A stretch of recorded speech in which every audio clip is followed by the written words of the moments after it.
You're at a wedding, the music is soft, the food is good, and someone you haven't seen in 3 years leans across the table and says it. So when are you two having kids? You smile. You deflect. You make a joke about being too busy, or too broke, or too tired, and the moment passes. But something about the way they nodded, like they already knew your answer, was temporary, stays with you for the rest of the night. That question doesn't feel like curiosity. It feels like a clock someone else started. And here's what's strange. It doesn't matter how old you are. It doesn't matter if you're 26 or 39. It doesn't matter if you just got married last month or have been with someone for a decade. The question keeps coming. From family, from strangers, from coworkers who ask in the kitchen over coffee, like they're talking about weekend plans. The pressure to have children is one of the most socially normalized forms of intrusion that exists, and most people who experience it spend years confused about why it bothers them so deeply, blaming themselves for being too sensitive or too rigid or not ready yet. But that confusion has a shape, and once you see it, you can't unsee it. The pressure doesn't announce itself as pressure. That's the first thing to understand. It arrives wrapped in warmth. It sounds like love. We just want grandchildren before we're too old. It sounds like concern. Don't you worry, you'll regret it. Sometimes it doesn't even sound like anything. It's just the look someone gives your stomach when they think you're not watching. You absorb these moments and file them somewhere. You tell yourself it's fine. They mean well. And mostly they do. But meaning well and causing harm are not mutually exclusive. That's something your nervous system understands long before your conscious mind admits it. Each comment is small. Each question is brief. But they accumulate the way water does, invisible, until suddenly there's a flood. What you end up carrying isn't just a single uncomfortable dinner. It's an ongoing low-grade message that the life you're living right now is a draft, a waiting room, that you are not yet quite complete. This pressure didn't appear from nowhere. For most of recorded human history, a person's value, especially a woman's value, was measured almost entirely by their ability to produce children. Children were labor. Children were legacy. Children were the only social security system that existed. To not have them wasn't a lifestyle choice. It was a kind of failure with serious practical consequences. Those structures have changed dramatically. But cultural programming doesn't update the moment the conditions do. It runs decades behind, sometimes generations. So you inherit a system of expectations that was built for a world that no longer exists, and you're expected to live inside it as if it still makes sense. There's also something else at work. People who have made a significant life decision, and parenthood is among the most significant, have a deep psychological need for that decision to be validated. When someone close to them chooses differently, it creates discomfort. A quiet question they can't quite articulate. Does their different choice say something about mine? The pressure isn't always about you. Sometimes it's about the uncertainty other people can't sit with. Your freedom surfaces their doubt. And the easiest way to resolve that doubt is to close the distance, to bring you to the same shore they're standing on. That's not cruelty.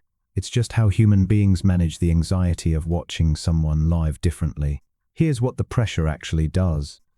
Not to your plans, but to you.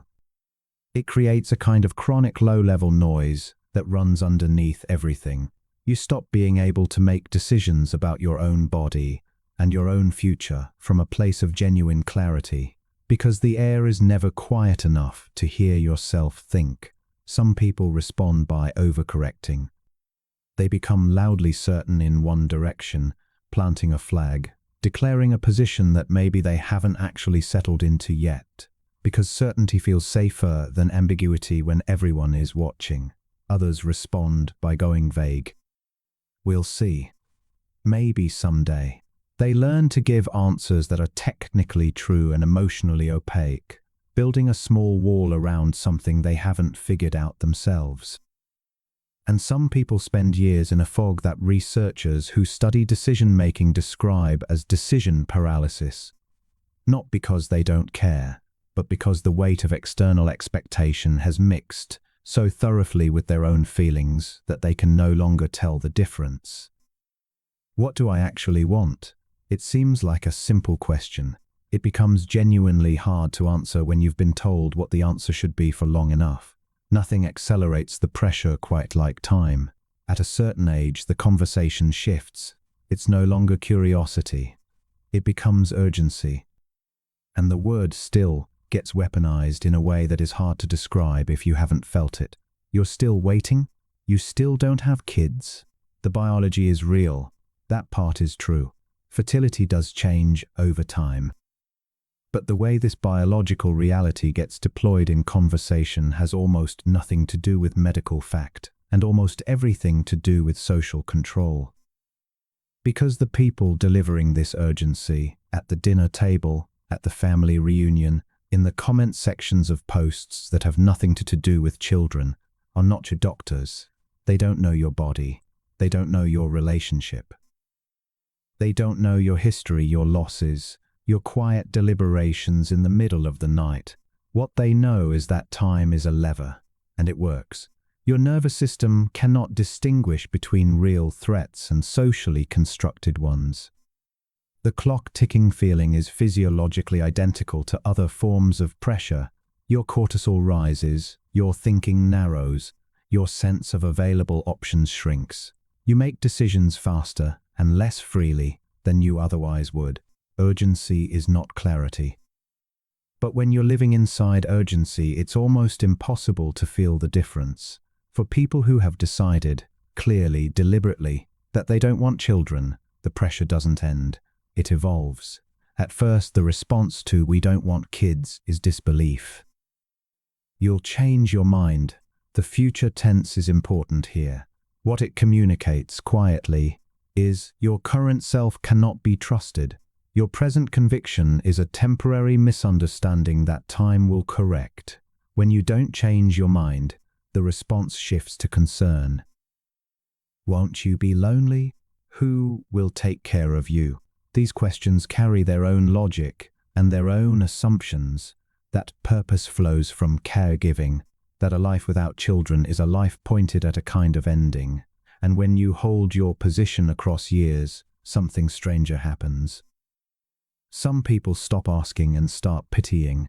A softness enters the conversation that you didn't request, as if they've made a private peace with the idea that you are missing something you don't know you're missing. What almost never happens is simple acceptance. The kind that doesn't need to process or reframe or secretly hope.